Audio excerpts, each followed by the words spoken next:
2018 brought a thaw in relations with a reclusive regime. Kim Jong-un's younger sister, the first member of North Korea's ruling family to travel to the South for the Winter Olympics in Pyeongchang. A summit between Kim and South Korean President Moon Jae-in would follow in April. And in June, the first ever meeting between a U.S. president and North Korean leader in Singapore.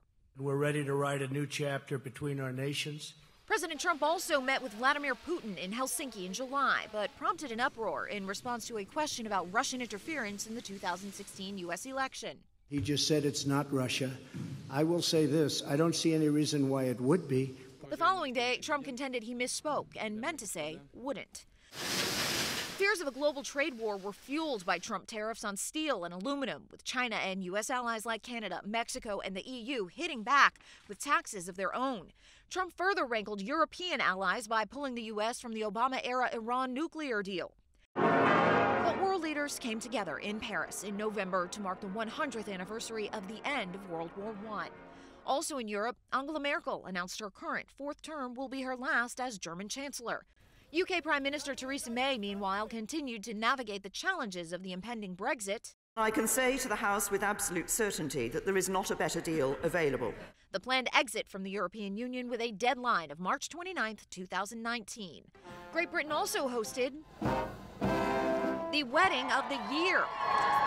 Royal watchers went wild for the May nuptials of Prince Harry and American actress Meghan Markle at Windsor Castle.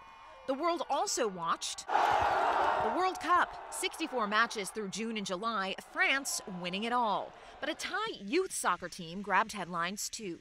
The incredible rescue of 12 boys and their coach trapped in a cave by floodwaters after more than 2 weeks.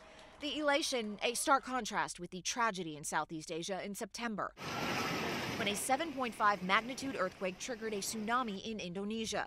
More than 2,100 people died.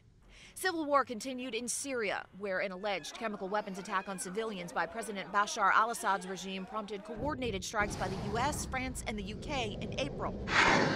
Syria and key ally Russia denied involvement in the chemical attack. And in Yemen, more than 20 million people in need of food, clean water, and other aid amid that civil conflict, the UN Secretary General calling it the world's worst humanitarian crisis. The mysterious murder of Saudi journalist and critic Jamal Khashoggi at the Saudi consulate in Istanbul in October sparked global outrage. Saudi officials denied the involvement of Crown Prince Mohammed bin Salman in the killing. The CIA, however, concluded the Crown Prince personally ordered it, based on a recording provided by the Turkish government and other evidence. I'm Karen Kaifa reporting.